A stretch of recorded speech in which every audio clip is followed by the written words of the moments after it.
Hello, everyone, and welcome to this webinar. Really great that you could join us today. I'm just going to wait a few more seconds as we get more people hopping on, and there we go. It's looking good. Welcome, everyone. Welcome to this webinar. Today, our topic is capital markets in a pandemic, market resilience, and how stock exchanges are supporting their economies. My name is Eleni Jakos. I'm a correspondent at CNN. Delighted to be with you today, and of course hosting this event that's been organized by the Nigerian Stock Exchange. Welcome to the audience from all over the world, and to our panelists as well, coming from all over the world as well. I'm here in Johannesburg. We're going to be crossing over to Luxembourg as well as London later, and of course Lagos, Nigeria. So technology has certainly filled the gap that has been created by physical lockdowns, giving us the ability to still connect during unprecedented times. And in fact, this transcends into the way that investors are thinking and their sentiment. We're seeing tech stocks shooting through the roof. They're definitely a favorite right now. I was watching the markets overnight, and of course, NASDAQ reaching that key 10,000 level for the very first time. It's interesting to see where investors are finding value, where money is flowing. And of course, the whole notion of what a safe haven is and where to hide during times of crisis is also really interesting. And of course, that really is an important question to look at in terms of how stock exchanges have been adapting and becoming a lot more agile during this pandemic, a crisis that we've never seen before. And I also have to say, I was looking at the economic growth rates expected for this year, and it keeps on getting revised downwards. We're seeing a contraction of 6% that is expected. And if a second wave hits, we're talking about a 7% contraction. These are levels that we last saw in the 1940s. So agility, efficiency, and innovation, definitely important parts of this conversation today. All right, so I'd like to now welcome Oscar Onyema. He is the CEO of the Nigerian Stock Exchange, who I've had the privilege to speak to through the years, and also covering his vision to try and deepen Nigeria's capital markets, to increase listings in Nigeria as well, and also how he was able to transform the NSE to become a lot more digitally savvy.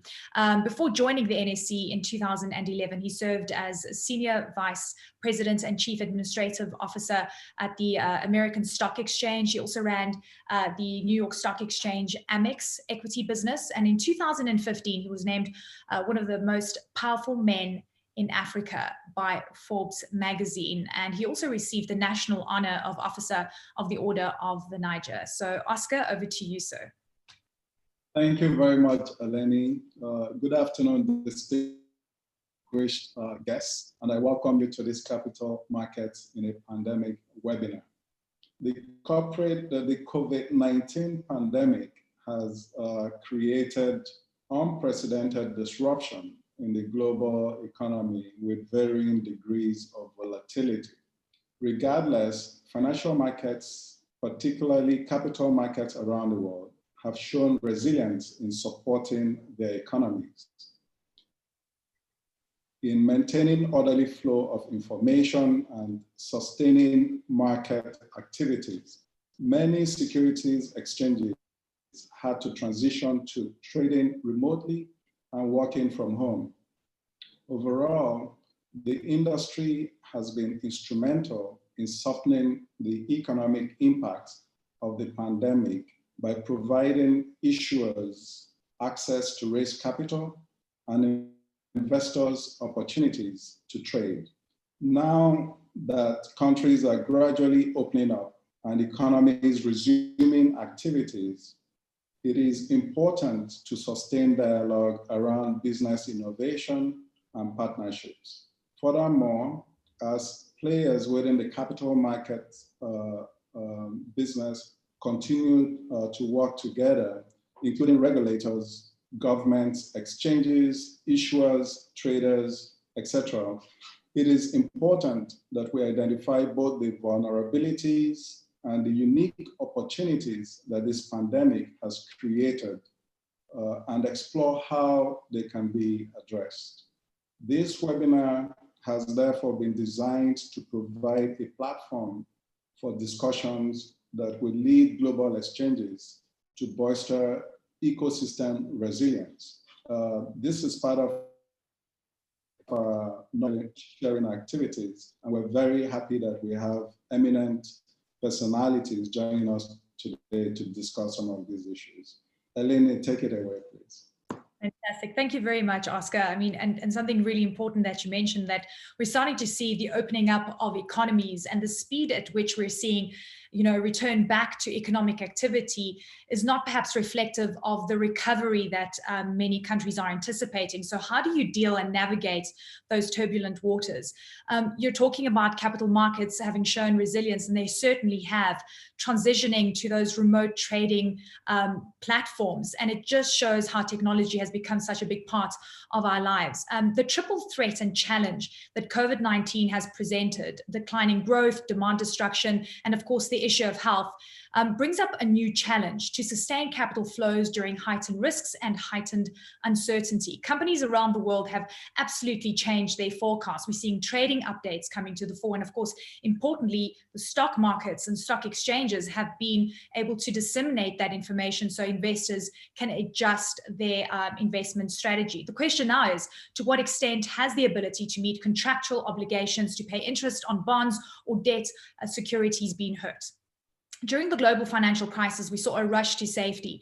Bonds were a favorite. Very different scenario that is playing out right now. So what is the notion of safe? And of course, we also know the Tina effect, where stocks only rise because investors have no viable alternative. So that's an interesting trend that we've seen as well. Volatility, illiquidity, coupled with high levels of redemptions, perhaps are going to make it hard for fund managers to meet their ongoing obligations to unit holders. So this is the kind of questions we need to ask right now. How has the flow of information been? Has it been adequate leading up to IPOs, during and out of financial and earnings season? These are the things that are going to really matter. And how can stock exchanges facilitate this? How can they also lessen the blow of the weak economic environment? To what extent are they able to take the stimulus and the money that we're seeing being pumped into economies around the world, and that usually end up in stock markets? How do you get that into the real economy? How do you ensure that you're seeing more green type bonds, but now shifting to pandemic bonds? A lot of things for us to get through, and I'm really excited to introduce my panel today. We have the most important voices, I would say, within the industry. So Oscar, of course, stays with us and joins us. We also have Nandini Sukuma, the CEO of World Federation of Exchanges, coming to us from London. Nikhil Ratti, the CEO of the London Stock Exchange, also in London today. And we have Robert Scarf, the CEO of the Luxembourg Stock Exchange. So welcome to you. Thank you so very much for joining us. Nandini, I'd like to start with you. And given that you represent such a large part of the industry, we're talking a market cap, a collective market cap of over $90 billion. We're also talking about 53,000 listed companies here. And I'm really interested to find out what kind of insights, what are you hearing from the stock exchanges that you work with during this crisis? Has it been different from what you've heard perhaps during the global financial crisis back in 2008? And how are people responding to this?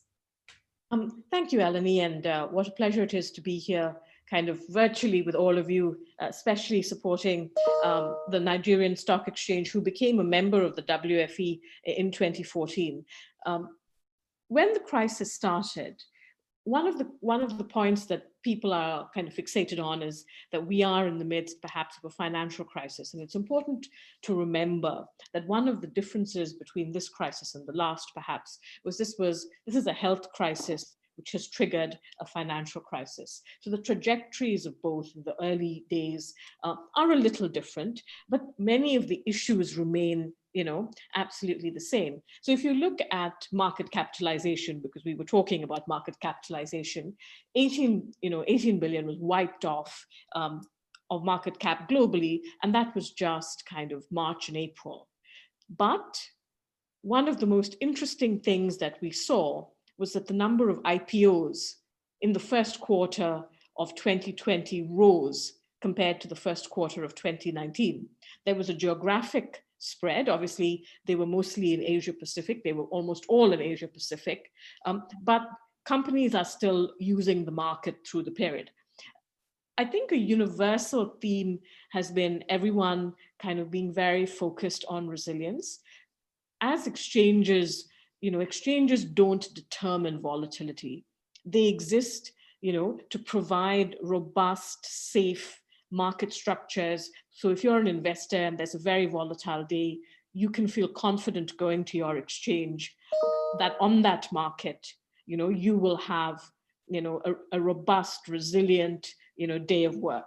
And that's really, I think, one of the first and the most important takeaways coming out of this and these last extraordinary months, how resilient exchanges have been. And if you think about it, everyone has been, operating remotely, and not just parts of the business, but exchanges globally have gone into remote working. And it's a moment really to celebrate how resilient market infrastructures have been. It isn't an accident, because the reason people have been resilient is because the reason exchanges have been resilient is they've spent a decade or more investing, not just money, but time, energy, thinking, intellectual capital into preparing and planning for a crisis such as this one. So some of the recurring themes have been in this crisis, the concept of closing the market. There's been a rush of a flood of voices around the globe saying, close the exchange, shorten trading hours. And the industry response has been very united. It has been, no, you need to keep the exchange open in a crisis so that capital markets can play their role. Fantastic. Thank you very much for that, Nandini. I'd like to now go to Nikhil. And, I know that the London Stock Exchange has been dealing with internal issues, for example, Brexit, and then you have the pandemic coming to the fore. And you just have so much negativity around the market there, but you're also very diversified, and you represent emerging market companies, and you've got a large portfolio.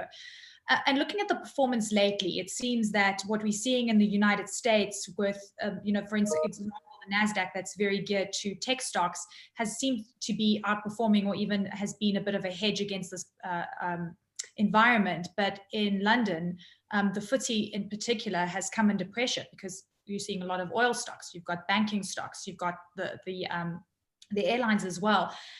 When you're looking at this portfolio of companies, how do you navigate that volatility? And I know that's not in your hands, but is there any way that you can soften the blow as the CEO of one of the largest markets in the world?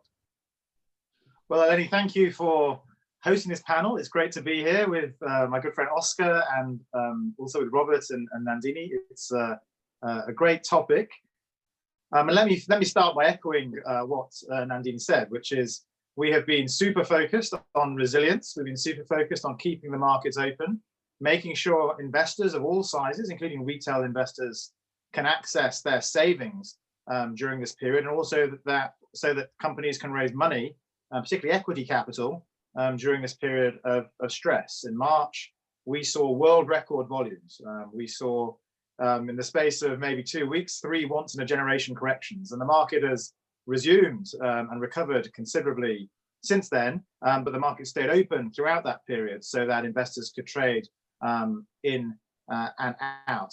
And I think we have seen very considerable capital raising in the year to date. So on the London market, the $15 billion raised in equity capital for companies already listed on the market, being able to access the equity market very rapidly to be able to recapitalize and not just replenish losses, but also in some cases seek new opportunities, new investment opportunities. And within that portfolio of companies that's been raising equity capital, they've included e-commerce companies, travel and entertainment companies, insurance companies, logistics companies, companies right across the spectrum.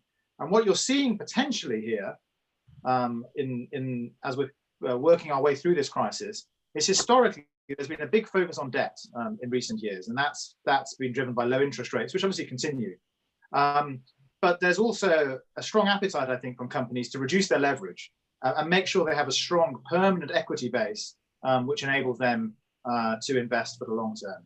Saying that, we've also seen very strong debt issuance too, including, and close to home for Oscar, the Africa Development Bank, bringing their COVID-19 bond, $3 billion, to the London market. We took an initiative to waive fees for recovery bonds to do with social impact of coronavirus, and we've seen good uptake of that.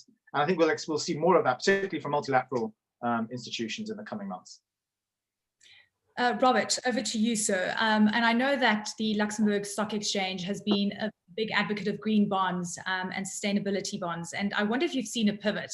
I know that you've also been an advocate, like Nikhil was talking about, cutting back on fees on specific bonds that are geared towards sustainability and specifically dealing with the pandemic.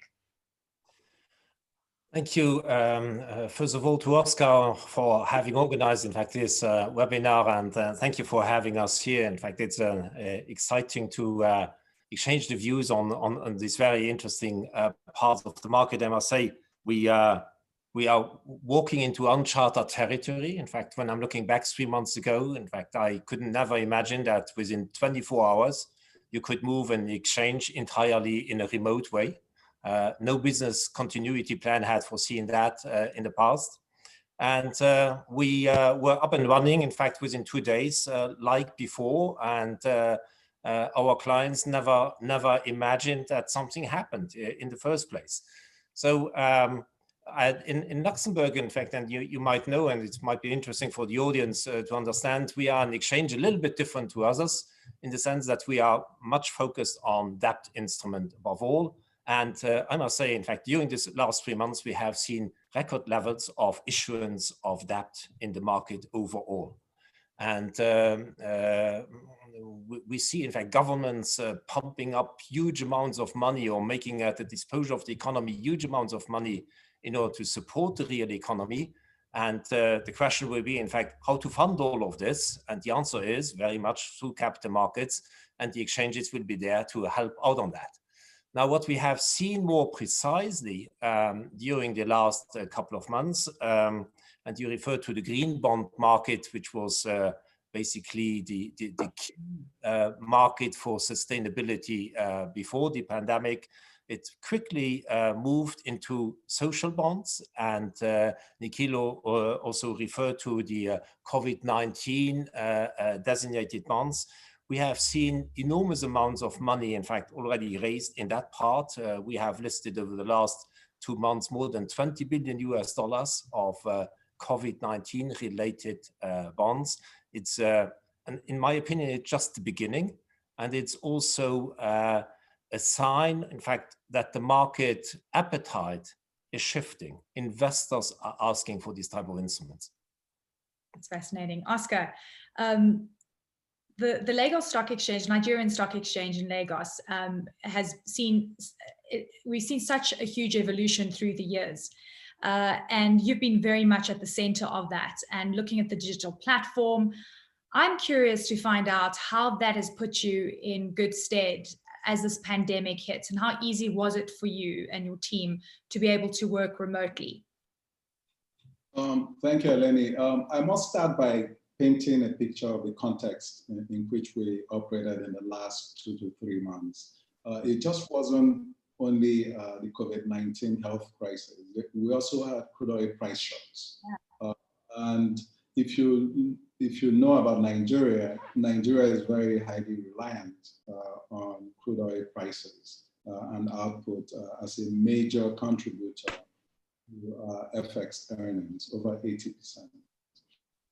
And so we had this double whammy, if you will. And so there was significant pressure on the market from a volatility perspective. But through it all, we kept the market open.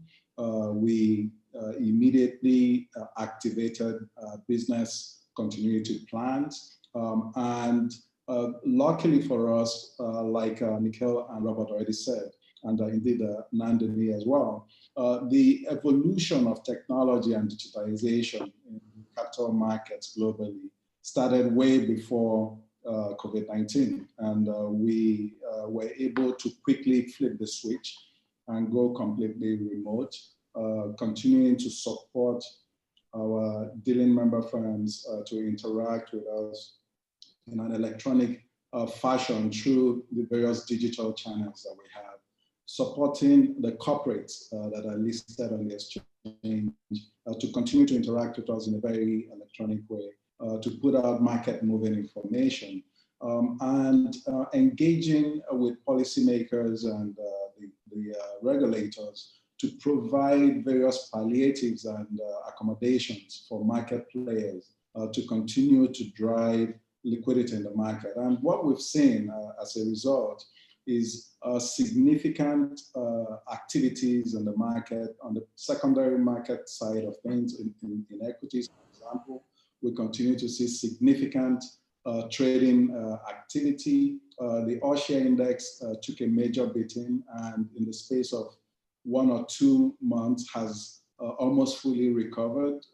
We, month on month, grew about 9% between April and May. On the fixed income side, we've seen significant number of record listings, actually, not only from corporates, but also the federal government that is pivoting away from Eurobonds to domestic capital raising. And we've seen domestic players really come into the market in the context of foreign players doing a flight to safety. So over 60% of market activity is now domestic, which is a major departure from the last 4 years where we saw 50-50 in terms of market Oscar, activity. what's the mix right now between foreign investors and local investors? So foreign investors about 40% right now, and domestic investors 60%. And that includes institutional and retail participation. So we have around 170 people joining us today. So welcome to all of you. Thank you so very much for logging in today. Please send me your questions. I'll be looking out for your questions in the chat room. And please introduce yourselves as well so that I can pose the questions to the panelists as we continue this conversation. Robert, you had mentioned that the Luxembourg exchange is very much geared to debt and financing governments and companies as well. Are you worried about defaults? Is this going to be a scenario that you think could play out? Because that is what's being flagged right now by institutions. And we're already seeing some of these stories coming through. For example, Argentina, again, in trouble. How are you managing that risk? Well, when you are looking at the equity price level, and we talked about it earlier on, then you have the impression that nothing happens to the economy. But you're right. In fact, there will be a lot of companies, but maybe not, in fact, in the coming weeks, but in fact more in the coming months, and when we enter into 2021, where we will see, in fact, a number of companies weakening substantially. And the market in the meantime, in the debt market, has become so deep and intense, and that means also diversified, that as soon as you have weakening credit, there are a different type of investor which comes into the market and picks up, in fact, exactly this type of instruments. But it means, in fact, a shift from one type of investor to another category. In fact, of course, it will mean losses in some portfolios, and I cannot imagine that what happened now with the lockdown over 3 months, in fact, that it will leave the economic situation untarnished. So it will be interesting, in fact, to watch, to follow up. And I think, in fact, from the exchange point of view, what we can do is to assure transparency to the investor. So all information needs to be readily available, easily available to the investor, so that they can react, that they can make up their mind, and they can eventually trade in the market. Look, we've been inundated with information. Nandini, tell me about the information flow right now, the trading updates that we've seen, in and out of earnings season. We've seen companies coming out and changing their forecasts, keeping investors in the loop of changes. Do you think the information flow from the exchanges have been adequate over this time, and where are you seeing issues? Exchanges have been actually very communicative over the period, and one of the places where anyone on this call, on this webinar, or indeed in the world can come to see what an exchange is communicating about its COVID-19 related measures is a repository that we host. It's free. It's on the WFE website. If there's anyone in the universe who wants to know what a particular exchange is doing or saying about COVID-19, they can come to the repository and it's all there. I think in a crisis, in every crisis, communication is particularly important. And you have to communicate to all your stakeholders. And I think alongside good resilience comes good crisis communication. And I think that's one of the things you've seen. You've seen exchanges communicating with issuers. So there's been, on the one hand, a lot of support for issuers. And I think there will be more of that as we go into a world now of virtual AGMs, and increasingly, corporate governance will have to be virtual till we know what the new normal is. So you'll find a lot of support around that. And then there's been a lot of communication, with the people, with the customers who use the market.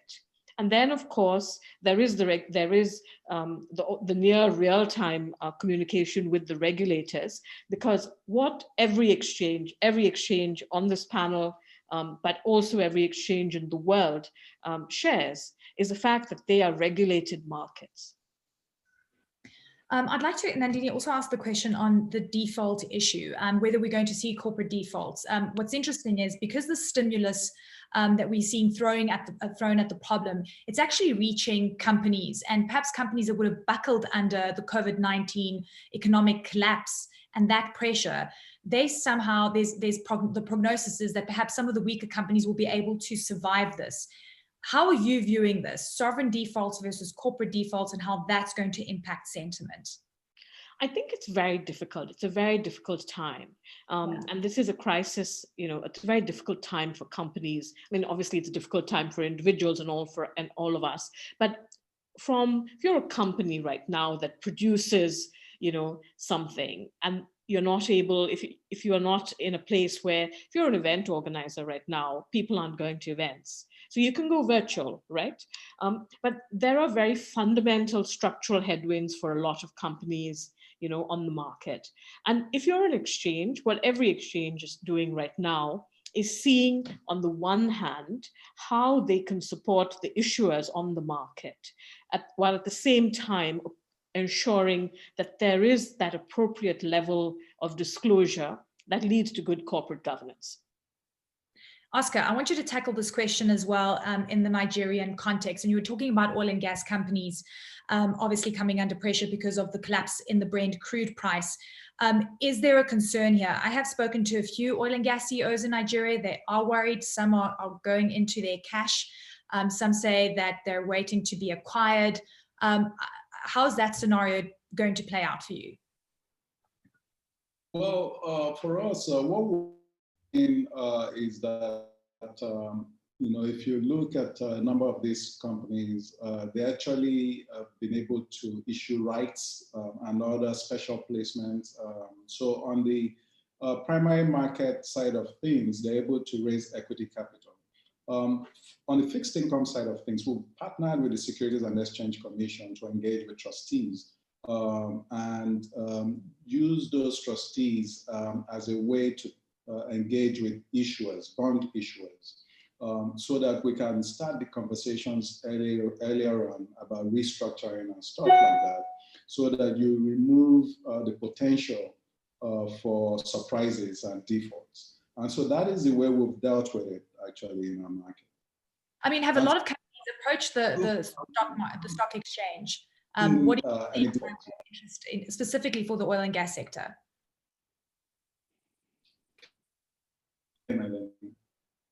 Oscar? Yeah. Have you seen a lot of interest? Oh, I've lost you there for a second. Say it again. So I'm saying, have you seen a lot of companies coming to you and saying, look, we need to raise capital to survive this? How much interest have you seen right now? How many people are knocking on your door? So we're seeing quite a number of companies coming in to raise capital, but not to survive COVID-19. They've given us various reasons, from the need to restructure their capital base as a result of interest rates coming down. And so rotating out of high interest rate loans and bonds to low debt is one of the reasons we've seen. We've seen, not just corporates, but states and the federal government coming to raise capital to address deficit budgeting and balance of payments concerns. I know that COVID-19 has triggered the acceleration of that capital raising for a number of these companies. But if you look at companies that are actually looking for fresh capital, that are just coming to the market, we haven't seen IPOs, we haven't seen companies, in fact, companies that originally planned to do these IPOs are shifting them back, as market conditions have softened. Nikhil, I'd also like for you to tackle this question on defaults, corporate defaults, sovereign defaults, and how you are preparing for this possibility that seems more likely as economic growth is faltering around the world. Yeah, I think that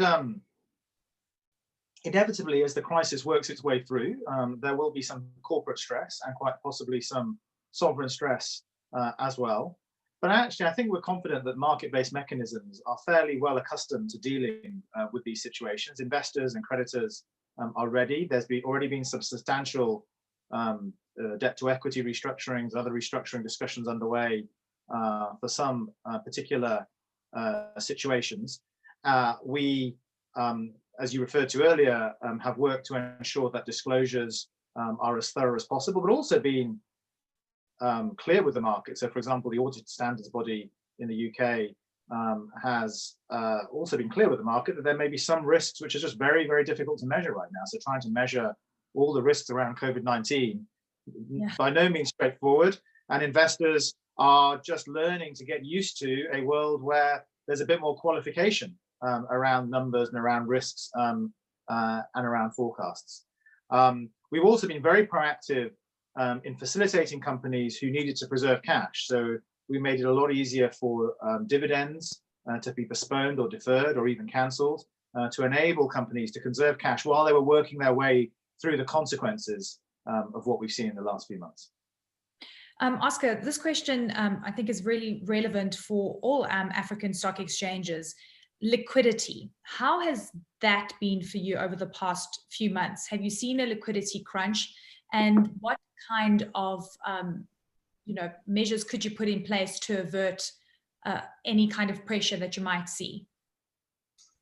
So in our market, we certainly kept the market open. We saw a number of people being able to enter the market and exit the market. Where the challenge was on the FX side of things, as the foreign investors tried to sell down and take their currencies back, to their home countries. So we've seen a queue develop there, but the monetary authorities are working with them to address that. So the market has actually worked pretty well. We luckily introduced some measures in the January time frame to enhance liquidity, and that has worked very well for our market. Thanks, Oscar.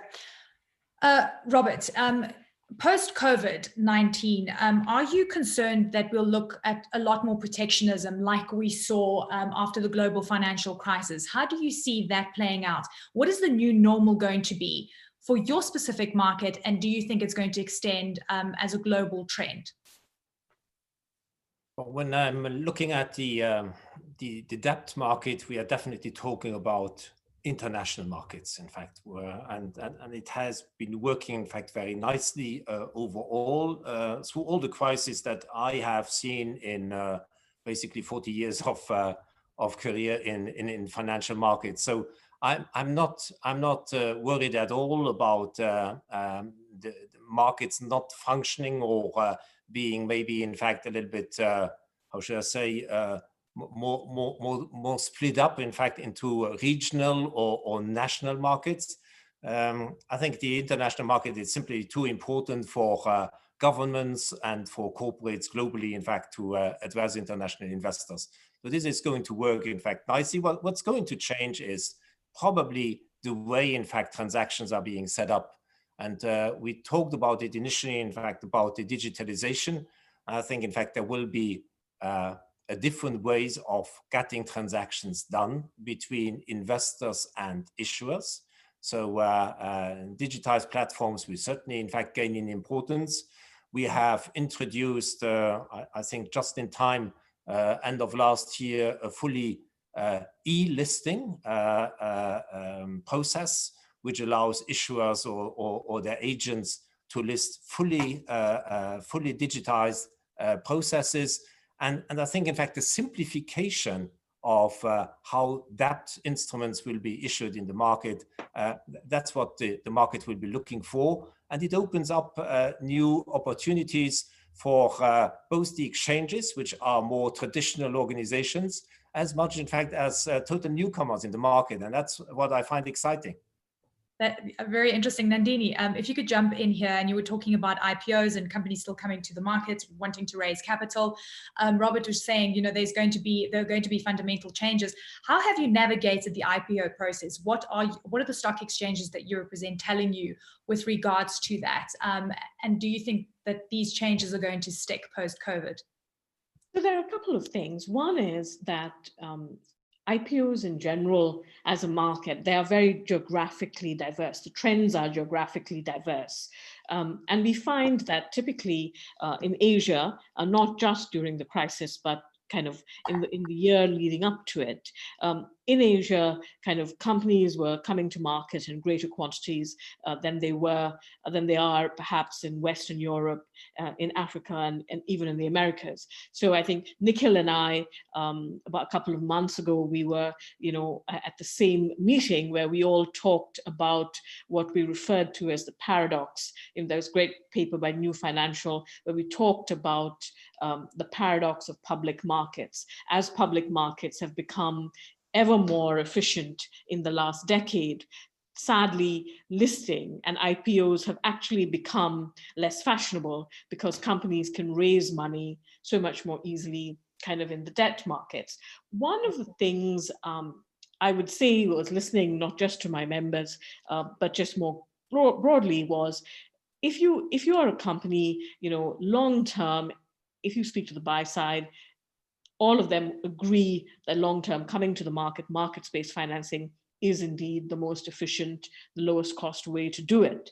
It's just that there are other elements around it, and that include disclosure, how you use them, and there are variables. So I think the question for us coming to the crisis, valuations also became a lot more depressed. A company wanting to take the IPO route pre-COVID, or as it plays out, and then did you see a recalibration on valuations? And how does a company and the investor community respond to that?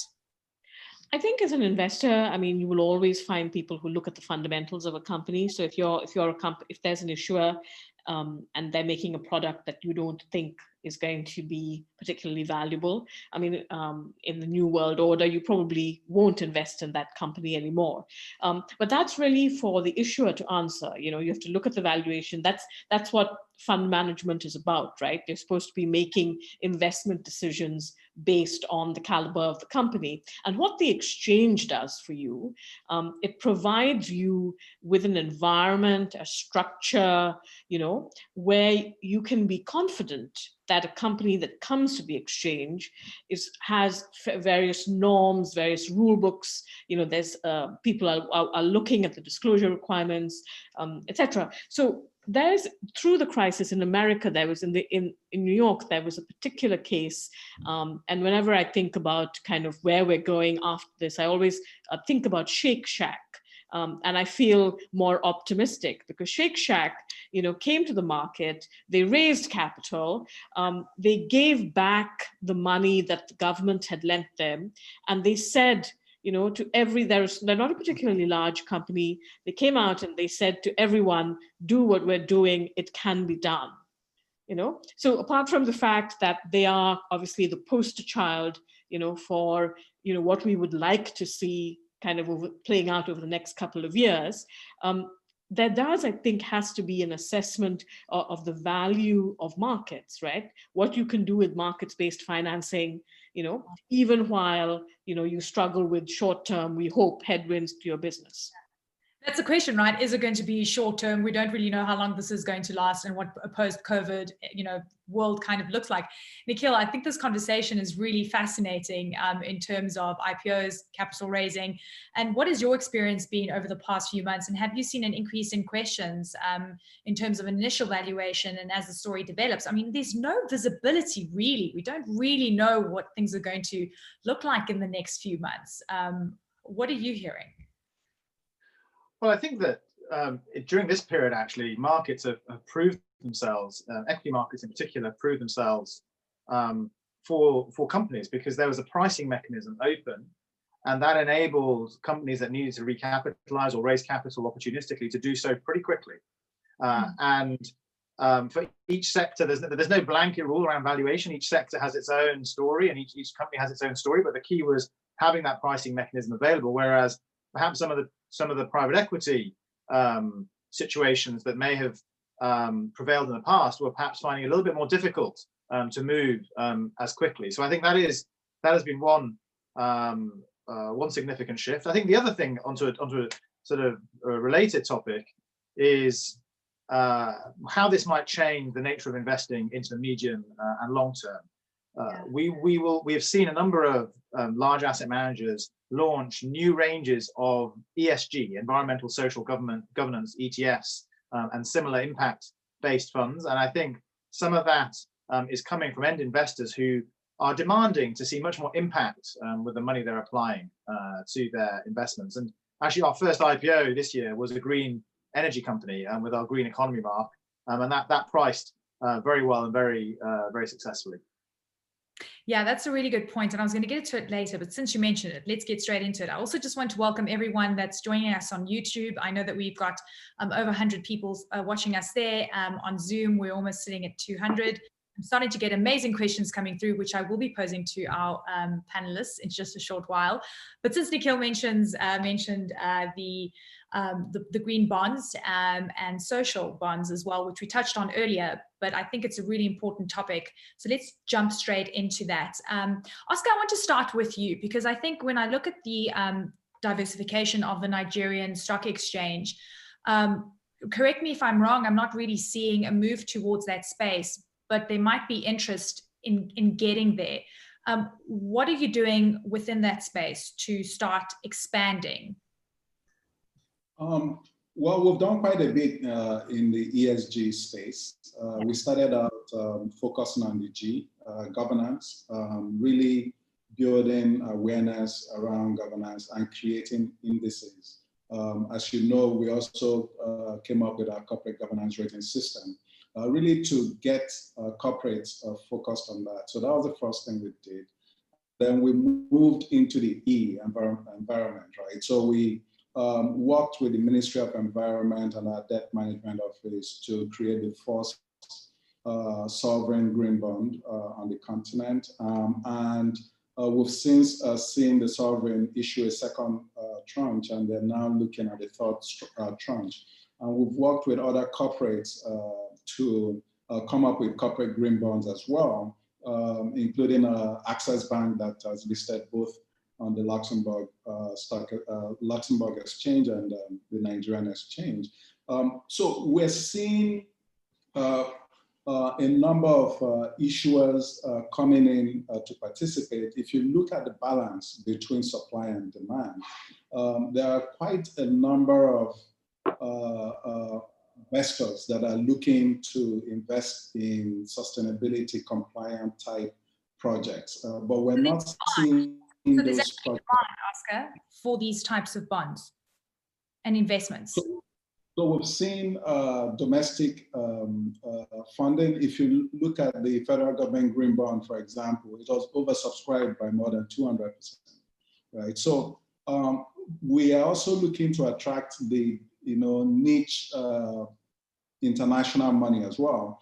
But more importantly, we're finding that we're not seeing enough projects that have those climate credentials that will allow them to be properly certified green. And so we're having to work with the entire supply chain to help in driving awareness. We recently held a webinar just last week talking about how to develop that market and what are the various components that you will need in order to create a successful market. Another point I should make before I hand it back over to you is size. We're finding that because these are still early days in our markets, the size of the issuances are not that big yet.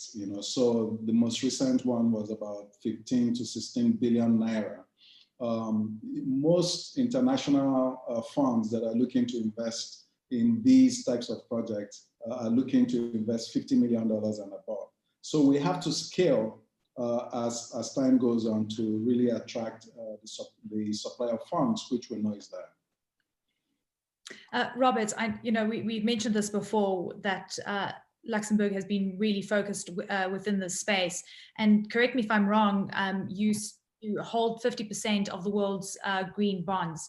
Has there been a shift from green climate type bonds to focusing more on social bonds? Have we seen pandemic bonds coming to the fore? Yeah, in fact, maybe as a background, first of all, we created a dedicated platform with the Luxembourg Green Exchange as a response to the Paris Agreement. And basically, when we said as an exchange, what is it what we can contribute to help this achieve this objective? So the Luxembourg Green Exchange is a platform that started with green bonds, quickly expanded to social and sustainability bonds. In the meantime, we have ESG funds, all kinds of instruments on that. And we are talking about 700 instruments for $300 billion plus, and it's changing and increasing every day. So that's the good news. What we have seen, in fact, very clearly a shift from E to S. The social part has become, over the last couple of months, very important, not only because investors are more demanding this very clearly, and this type of instruments allows investors to really guide their investment money to specific projects or themes. And but we have also seen something else. In fact, for example, the first governments who have promised huge amounts of money to support, in fact, the economy post-COVID-19 are linking, in fact, their state aid to sustainability criteria of the companies that benefit from these funds. In other words, we are trying to build back better. So in other words, it's really about not getting back to where we were before, but building something, a better future going forward. And the last point in there, in fact, very importantly, is that issuers overall, whether you are issuing now green bonds or social bonds, but in fact also those who are operating in the conventional market, are need in the meantime more and more an ESG profile. And if I just can take one example, the European Stability Mechanism, the European supranational basically, in fact, in the meantime has a sustainability or an ESG profile received by a third party specialized rating agency. And that's what investors are asking in the meantime. What are you doing? How are you behaving as an issuer in the market for the benefit also for the society at large?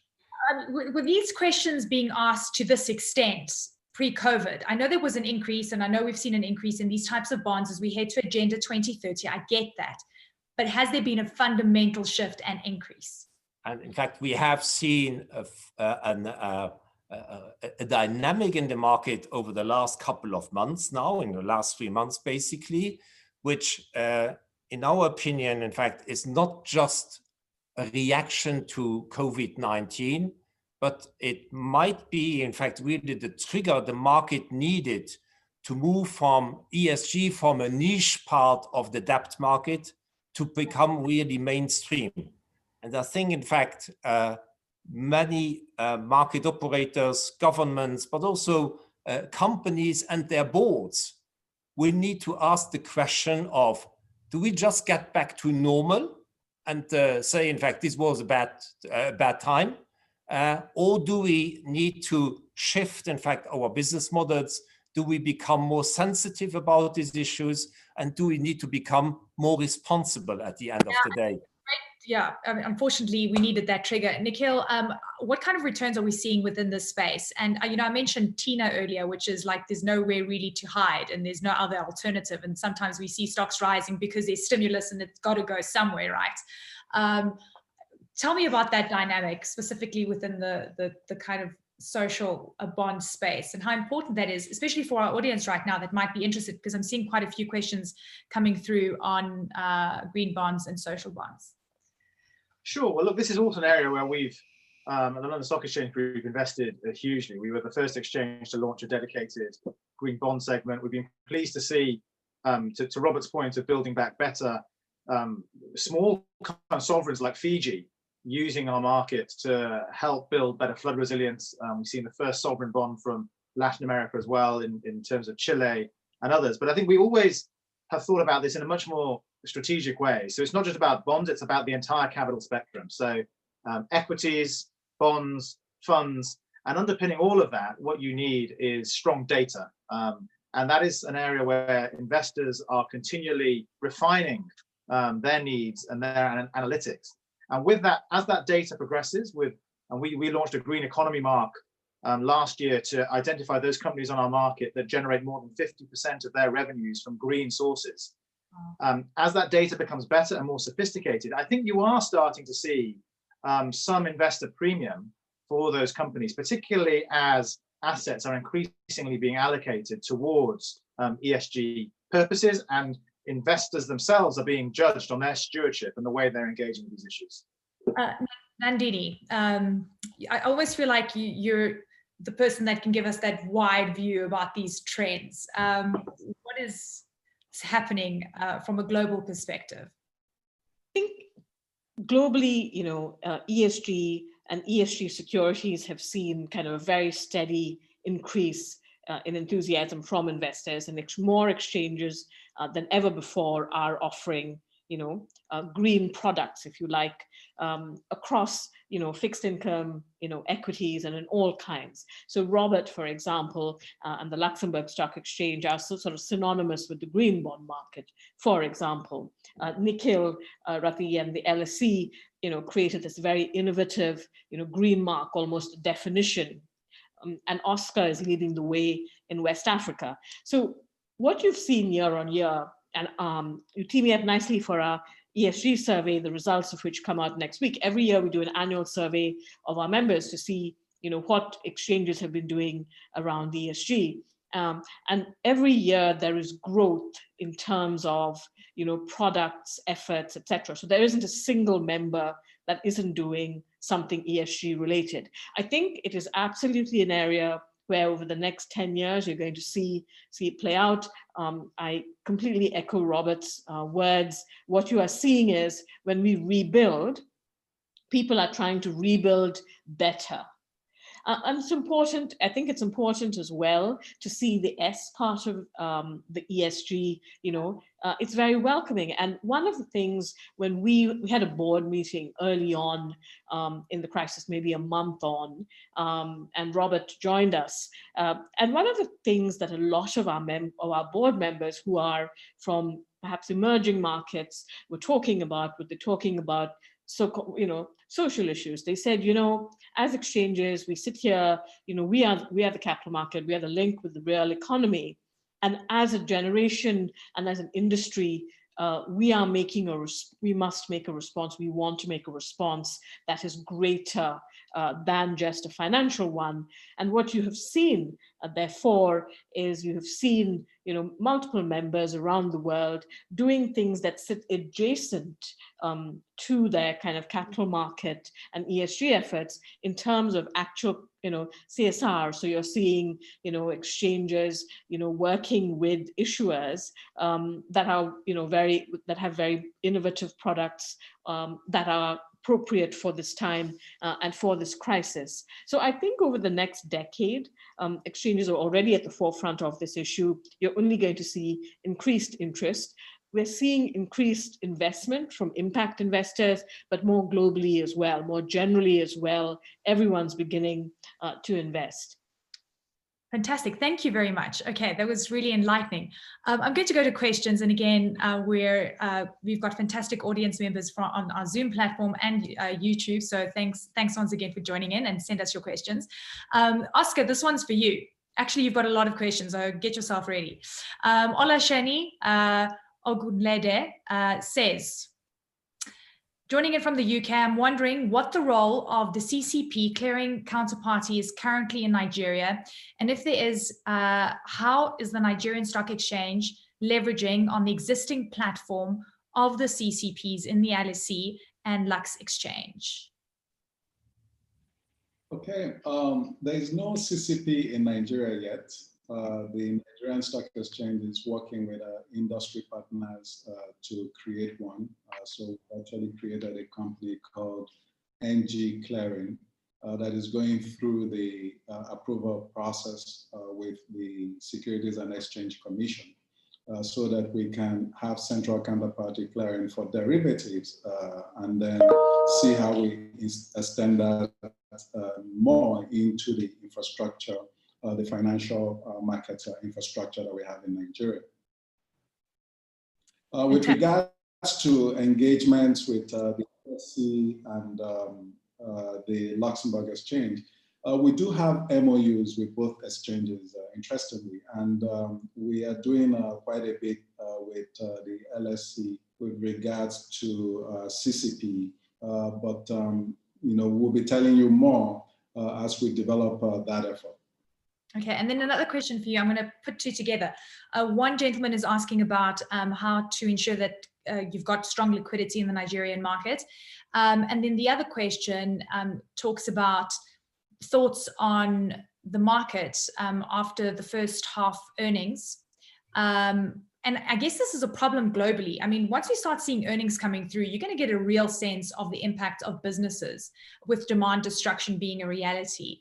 Do you expect an outright dip? And I know we shouldn't be asking you about stock market moves, but I guess, I mean, are you anticipating another drop, another volatile, few weeks as we get earnings coming through? Yeah, actually, in the recent few weeks, we've seen a reduction in volatility. And I think one of the reasons why we've seen that reduction is the Q1 numbers have been relatively good, especially for the banking sector and the industrials. They've been quite strong. We think that the impact of COVID-19 and the oil price shocks that we saw will probably not roll in until we start seeing second quarter and third quarter numbers. So that remains to be seen, but the government, both the fiscal authorities and the monetary authorities, have done a lot of things to inject liquidity into the economy. And now that the economy is opening, we think that we should see some of that work through in the corporates and the kind of numbers that they will be releasing. Nikhil, if I could go to you on the first half earnings, and in fact, as earnings come through, and I mentioned it to Oscar as well, we don't really know what the impact is going to be on businesses down the line. Consumer destruction, demand destruction is going to be a reality. And I guess, companies are trying to figure out and scenario plan about what that new world is going to look like. Are you expecting more volatility? I hate answering questions about predicting the markets because whatever I say is going to be wrong. So I'd say that clearly there's going to be a very busy year ahead, right? There are lots of political events, including in the US with the presidential election, other political events taking place around the year. And with those events, you typically get significant movements in markets as the markets are trying to predict what's happening, and not just equity markets, but foreign exchange and fixed income markets as well.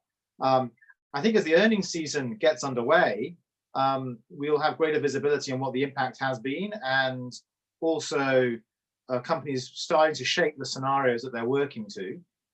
And you'll start to see some winners and some others that are going to have a more challenging time, and that will work its way through, I think, the market mechanisms. Yeah, I mean, I guess everyone is worried about volatility. We're worried about a contraction in growth. We're worried about what that new world is going to look like. And Robert, is one of the most important things to start working with regulatory bodies, is one of the most important things to start thinking about a second wave that is being predicted right now, and gearing up for that. And I guess the question is, how do you prepare for more bad news? Well, the exchange business, in fact, is a very comfortable business in the sense that volatility or uncertainty in the market, in fact, provides for enormous amounts of volumes in the market, and we have seen it over the last couple of months. So, in fact, the question of the exchanges is less to worry about what's going to happen next with the economy, in fact, but more how do we make sure, in fact, that we are keeping investors well informed. And if ever, in fact, a second wave comes and more volatility gets back to the market, that we are continuing to up and running, in fact. And I think as a market infrastructure, that's the role we need to play to make sure, in fact, that markets are functioning efficiently and in a transparent way. That's our main objective. Nandini, the need for collaboration within this ecosystem with international partners, many people are saying it's very critical at this point in time. What are some of the ways that you're working with regulatory bodies and other players to create that more enabling environment for capital raising during the COVID crisis? So I think at the moment where we are, I think, is that everyone is now focused on the rebuilding the economy part of this crisis, because we've been through, we hope, in some cases, the worst, but there are other parts of the world where the crisis COVID-19 is still playing out. And I think, indeed, in Africa, it looks like the numbers are still increasing.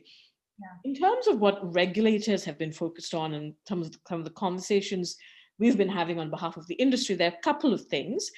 One, there is that fundamental piece I talked about, keeping markets open, and why you need to keep markets open, and how you can keep markets open, and just reiterating that message and giving assurance around it.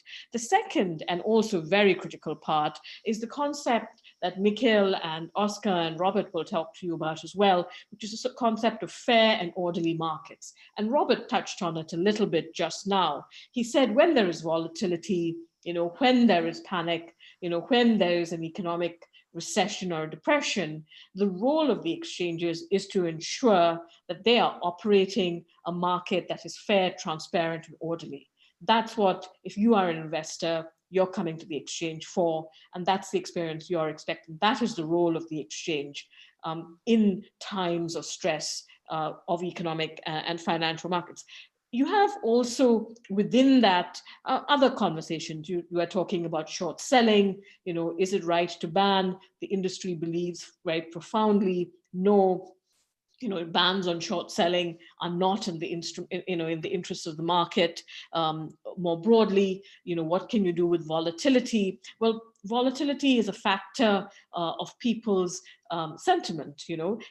Markets are volatile because people have a point of view and they are using the markets to express that point of view. The role of the exchange is not to say no, volatility is good or bad, but really to give people coming to the market, resilient markets to trade through.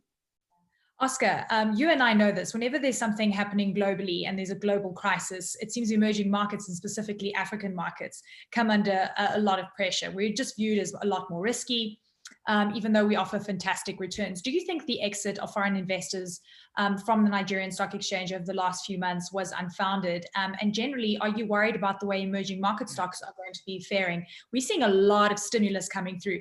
The last time we saw that after the global financial crisis, we saw the continent really performing quite well. Currencies were doing great, and we saw an incredible interest in stock markets that were very liquid, like the Nigerian Stock Exchange and even here in Johannesburg.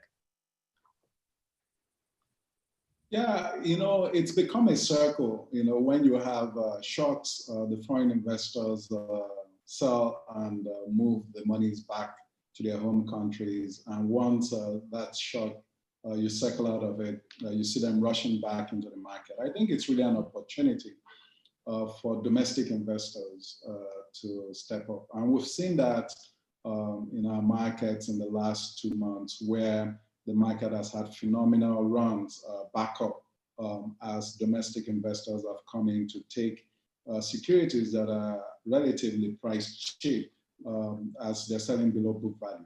So we've seen a lot of that happen. With oil prices now eaching above $40 a barrel, we're seeing the foreign investors coming back in again. So am I worried about that? No, because it's a circle now. And money is so fungible in a global economy that it will go where it thinks it's safest and where it thinks that it can get the most returns. The last point is that because we're a multi-asset class exchange, we're seeing these inflows come in not only in our equities markets, but in our fixed income markets and our ETF markets. In fact, our ETF market has had tremendous increase in activity, 3,141% increase in activity. And if we look at our new gold ETF, which is an ETF that tracks gold, it's up almost 50% year to date because it offers a currency edge, and it also allows people to do flight to safety. So I think, as a market infrastructure, it is incumbent upon us on the continent to provide products that allow investors to execute various strategies as the business cycle changes. Yeah, I mean, the point is you want to get your money in and out quickly. And I'm even getting phone calls, people asking me, hey, should I, draw money and put it under my mattress, or should I buy gold? So nobody knows what they're doing right now, but it's interesting times. And I'm really curious, central banks, I know the Fed is going to be making an announcement later today. Central banks also play a really important role in sentiment, right? So all of these things are so intertwined, so much to get through. And I've got tons of questions. Oscar, you're a famous man. Lots of questions for you, sir. Okay, I'm going to go with the question on from a journalist, actually, that sent a question a short while ago, and I've got so many coming through that they're very difficult to find. Okay, there we go. Dipolo Wukere from Business Post Nigeria, question to Oscar. Do you think the regular changing of price methodology of the exchange, especially when the market is experiencing consistent downturn, is good for the markets, and how would you respond to going forward? So first of all, the changes in market structure are not done lightly, and they're not done frequently. So certainly that has been the case with us. What I think the gentleman is referring to is that we switched the minimum size that is required to move the price of a stock based on whether it's a low price, mid price, or high price stock to a consistent quantity of 100,000 shares. So it is similar to what you would see in markets that trade in lots, where they shift the size of the lot. Here in Nigeria, we trade in shares and not lots. And what we've seen is that 100,000 share change that we made before COVID actually set in really helped us during the volatility that was created as a result of COVID. So it really depends on where you are and what you're doing, but it's not something to be done frequently.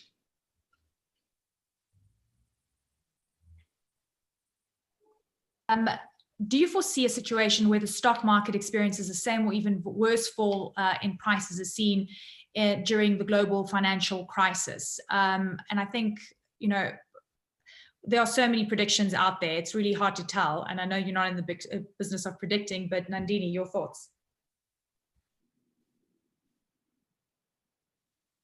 You're muted. Business, yes, I'm not in the business of predicting. Hard, because when we talk about markets, everyone wants a prediction, right? Everyone wants to know where do I put my money?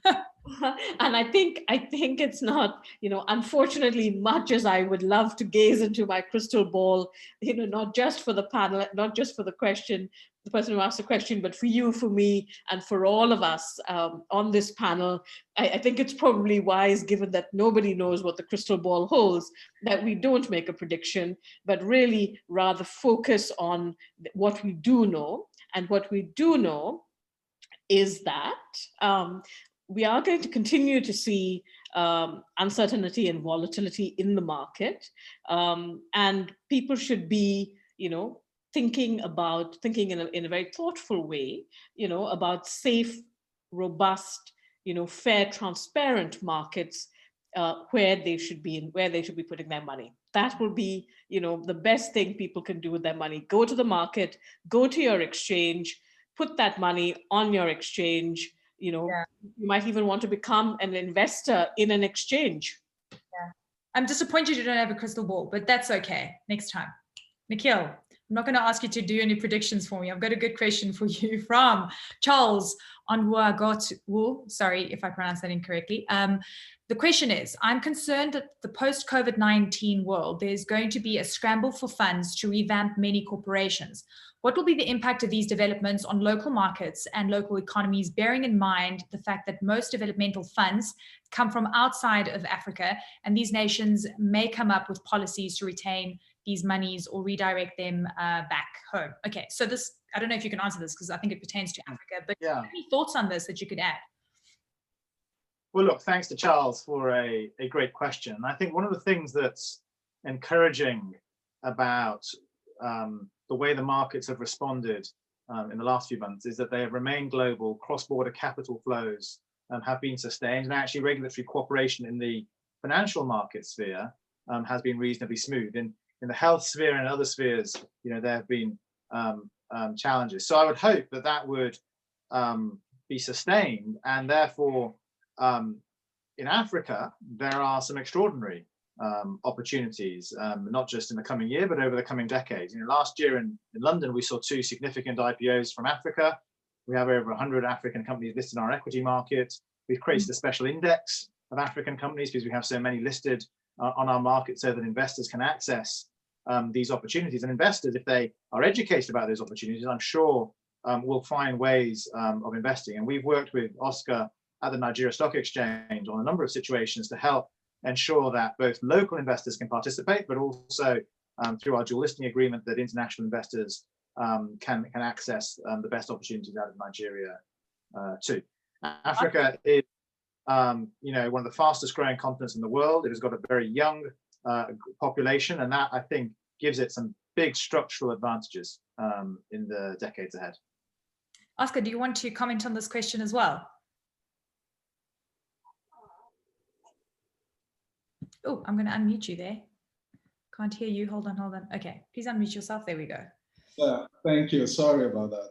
I think Nikhil did a very good job of handling that question. Really, global funds have become so fungible, and we just have to continue to drive and try to attract as much of those as possible, engaging in such partnerships that Nikhil mentioned. We've seen significant African corporations do dual listings and raise capital across both platforms, and that is what we want to encourage. We think that with the kind of challenges, supply chain disruptions that we've seen across the globe with regards to COVID-19, it's incumbent on government and multilateral organizations to begin to actually learn from these types of fungibility in the financial markets and see how they can create more synergies to address a problem that is clearly global in nature. Question to Robert as well as Nikhil from Ebuka Emebina. Question, right, so I want to find out the payout incentives or structures for pandemic and social bonds and how investors' returns are structured in view of negative interest rates in developed markets. Really good question. Robert? Well, in fact, a COVID-19 bond is a bond like any other, in fact, except that it says precisely what it's going to invest in. And from that point of view, I think, in fact, these bonds are not providing a better return or worse return, nor are they a better credit or worse credit. In fact, what they have as a specific characteristic that as an investor, you know, in fact, what's happening with the money that you're investing in. But that's a generic answer overall. And I think, in fact, what comes on top is that investors will get information, that means ongoing reporting about this whatever project or themes that they're investing in. And I think that's very important for sustainability investors who want to not only know, in fact, where the money is heading, but also, in fact, getting regular reports about the impact of what that money that's being invested has on the project or the economy, in fact, overall. Thank you for that. Just by the way, everyone is sending me a lot of questions, but you're asking me about stock market rises, and I'm going to try and filter those because I'm putting people on spots, because that's not the job of a stock exchange CEO. We all want to know where to put our money. Nikhil, do you want to talk about... Sorry, if I can add a sentence to where the market is heading. I know these questions invite about... You have the crystal ball we've been dying for. No, we do not have the crystal ball, in fact, and nobody has. And it's good that way, in fact, otherwise we would not be sitting here anymore. Joke apart, I think, in fact, time has come where investors need to sit back, think about what is the economy or the world, in fact, we are heading into. Will it be back to business as usual in a couple of months' time, or will there be a number of things changing? And that's a question that everybody needs to figure out, in fact, for himself. That's the first thing. And the second thing is, because the answer will not be very clear, the guidance I would give is think in, when you're looking at companies or investment opportunities, look at it from a sustainability point of view. Is the business model of the underlying company, is it sustainable? Is it going in the right direction? Does it take into account the impact on the environment, on social elements, on society? In other words, what are the chances for being there and being successful also tomorrow? And that means in 5 years or in 10 years' time. And I think that's the best guidance, and therefore investments in that case become more long-term rather than short-term speculations. That's very good investment advice. Thank you very much, Robert. Nikhil, I want you to jump in here. And here's a really interesting question. I mentioned technology stocks doing well, and we're seeing what's happening in the NASDAQ. I mean, you've got the FANG stocks really popular right now. And I guess this question speaks to that tech story from Olatungu Temenu. All right, so in the view of the digital economy emerging and in line with technology, is the stock exchange looking at digital economy trading in the present or near future, the likes of cryptocurrency or bitcoins? I know this is set for Oscar, but I want you to also talk about what you're doing at the LSE. It's an interesting development on the tech front. Yeah, I think if I take Ibuka's question as well first, and then talk about the technology. So on pandemic bonds, and I think there was a very specific bond the World Bank issued to support countries affected by a pandemic, and that eventually I think has paid out. And I think there is probably quite a lot of further work to do to think about how those kinds of instruments might be structured in the future. And on the question of negative interest rates, I think we've seen actually in this crisis how flexible markets are. So there are governments that are issuing at negative interest rates, and there are investors that are willing to park their money in those instruments, and they will simply get slightly less back of their capital at the end, but they're willing to take that risk for the security. And it's not just in fixed income that you see negative pricing. There was an exceptional moment where some oil price futures also priced negatively as well, and the markets adjusted to that. In terms of technology, clearly technology stocks have done well during this crisis. We've seen, for example, a very large cybersecurity company enter the top 100 index in the UK just a few days ago, and there are many other examples of e-commerce and technology companies being successful. When it comes to cryptocurrency and Bitcoin, I think there's an ongoing discussion, a regulatory discussion around some of these instruments and how they are constructed and how they may be marketed. I think what is interesting is the technology underpinning many of these developments. Blockchain-based technology has the potential to disrupt capital markets, and we are working with a number of partners, both as an investor in certain fintech startups, as an open source partner, to think about how we can use blockchain technology to really simplify the issuance process and make it much easier for investors and issuers from around the world to connect with each other. We've also started to bring digital assets into our reference data files as well. We announced a partnership on that quite recently as well, and there are indices being built too. So I think this is going to be a significant theme, but there's still a regulatory journey to travel as well to understand how it can be made sustainable. I wonder if the pandemic is going to be a trigger point for this sector as well. That'll be interesting. Oscar, do you want to talk about that? And then we're going to start wrapping up. Yeah, at the Nigerian Stock Exchange, we really believe that asset digitization and information analytics, going to be winners in the coming future. And we believe that this is driven by the whole digitization effort that has come about as a result of the fourth industrial revolution. What the COVID-19 pandemic is doing is to accelerate that. And so we've actually, like Nikhil, made investments in fintech companies. We provide accelerator hubs for some of these companies, and we're working with them to utilize blockchain technology to do some interesting things around asset securitization. Lenny, if I may add a point to this very briefly. In fact, when you're looking at the exchanges, we are market infrastructure. That means service providers to the whole capital markets industry.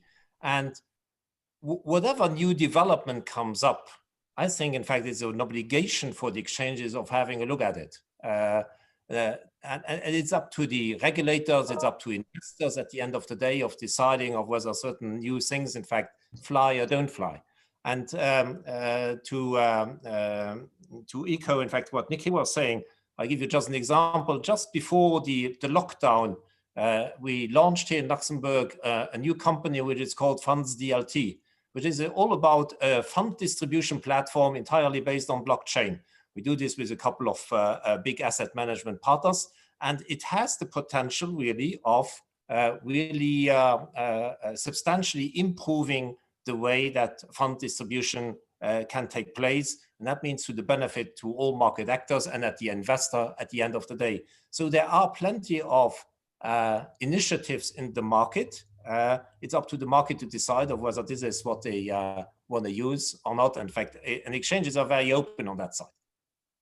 Fantastic. Thank you so much. I'm going to start wrapping up, and I've got one more question, and if everyone could just answer very briefly, and then we'll start wrapping up. Nandini, I want to go to you. Central bank, we've seen global coordinated action in a sense, bringing down interest rates and stimulating. We've seen governments trying to put stimulus packages together. Emerging markets haven't been that good at it because they just don't have the fiscal space. But a lot of that money ends up, in the stock market. How can stock exchanges ensure that the money that is going through the market, or through the capital market, does eventually end up in the real economy to boost economic growth? What role will stock exchanges play in the next few months in making that happen? The exchanges, that's a great question. The exchanges are absolutely fundamental in, if you like, translating the stimulus package into rebuilding the economy. That is the fundamental role of the exchange. So Nikhil talked a little bit about how the market is able to price, when investors or companies want to come. So when that market flows into the markets, when that stimulus money comes into the markets, exchanges will be absolutely at the forefront, out there, ensuring that companies are able to come and tap the market, to leverage, to use that money to rebuild their businesses, to grow their businesses, to reposition their businesses if appropriate. For everyone out there who runs a fixed income market, exchanges again will be out there, supporting issuers with that. If you need to mitigate risk, you need to hedge, you need to think about the future, the market is the place where you come, to do that. The exchange is the place, it needs to be the place where you come to do that. And if we could all move collectively forward, I think we would end up in a place where, capital markets were safer, more transparent, just more effective. Fantastic. Thank you very much. I'm going to go to Nikhil. Hi. Yes, so if you could just touch on that question for me, we're wrapping up. So just a last comments, please. So on the question being central bank stimulus and how that will play through. Yeah, and how stock exchanges are able to then, make sure that it does reach the real economy as opposed to just boosting stock prices. Yeah, I think we have to make sure that the regulatory frameworks are agile, they're nimble, they're flexible, that they enable companies of all sizes. We haven't spent that much time today talking about small and medium-sized enterprises, but they are, in most economies, the companies that create the most jobs. And I think, I think that we can certainly work even harder to make sure that those frameworks are flexible to enable those companies to access the market and benefit from some of the fiscal stimulus that has been put on the table by governments. Fantastic. Robert. I think we need to make sure, in fact, that we're putting at the disposal of the market operators the infrastructure and the technology that allows them to get access to the funding that they need. Channeling to the real economy, in fact, is a key element, and in fact, that requires transparency of the markets. And when I'm saying transparency, it's not only on pricing, but it's also with respect to information and data. And that's where we have a tremendous responsibility in the market. And I think exchanges are fulfilling their role very nicely.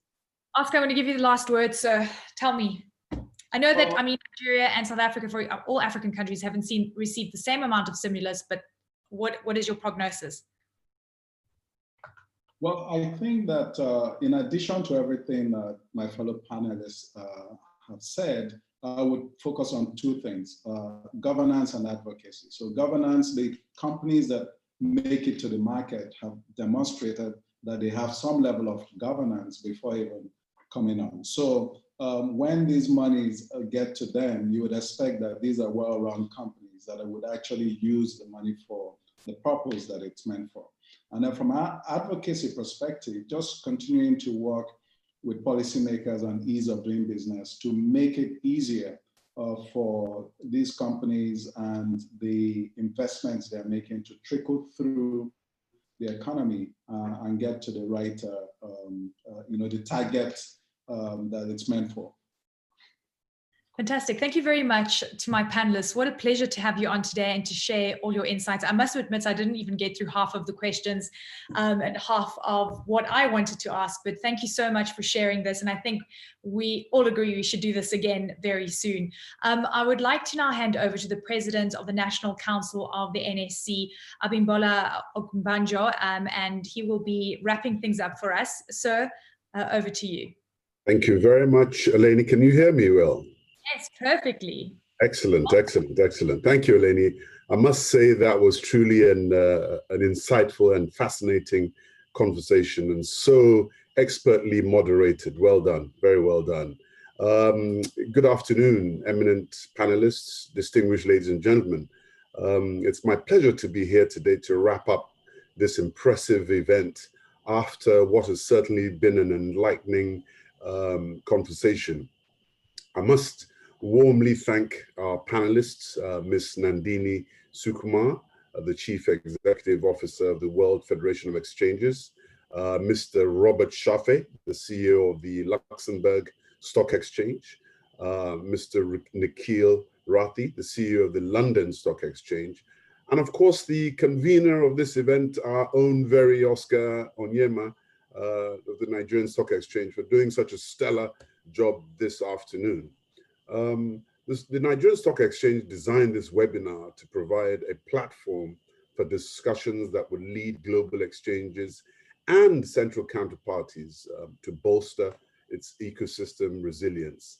I'm confident that today's deliberations have addressed critical issues around the vulnerability and unique opportunities that the COVID-19 pandemic has created and how they are being and will continue to be addressed. It's my sincere hope that we will continue to sustain these conversations around business innovation and partnerships, even as global economies gradually reopen for business. Today, the panelists have highlighted some of the steps that we can expect to see in the near future, including the development of alternative and sustainable asset classes, utilization of technology and digital innovation, commitment to customer centricity, and drive for collaboration across regions. With these, capital market players can rest assured that exchanges and CCPs will continue to execute on their mandate to deliver a platform to raise and access capital even during a crisis. Certainly, we're living in unprecedented times, but from what we've heard here today, I believe that we can all leave with the confidence that there is a lot to look forward to in this new normal. On that note, I'd like to thank everyone present today, including the global regulators, our business partners, government officials, listed companies, dealing member firms, gentlemen of the press, and all other stakeholders for honoring our invitation and adding immense value to the conversation. I trust you've also benefited greatly. To the members of the National Council and the Executive Committee of the Nigerian Stock Exchange, I thank you for hosting such a timely discussion. Let me say a big thank you to the personnel of the Nigerian Stock Exchange for their drive and enthusiasm in putting up this successful webinar. I appreciate your hard work. And finally, it would be remiss of me to let us all go this afternoon without reminding us all to stay safe and remain vigilant, even as we continue to battle the spread of the COVID-19. Thank you so much and enjoy the rest of your day. Thank you. Thank you very much, sir. Thank you. Take care. Thank you. Thank you. Thank you. Oh, we're clapping. You see, normally we would clap after the discussion, but we can't. So everyone at home is watching. Thank you to my panelists. Thank you. Thank you to my panelists. What an honor to be with you today. And thank you to Oscar and the team for such a fantastic opportunity. And I look forward to being in Lagos again very soon. I was there, in fact, in February, had the best time. I'm hoping we can do that again soon. Stay safe, everyone. Bye-bye. Take care. Bye-bye. Bye. Bye.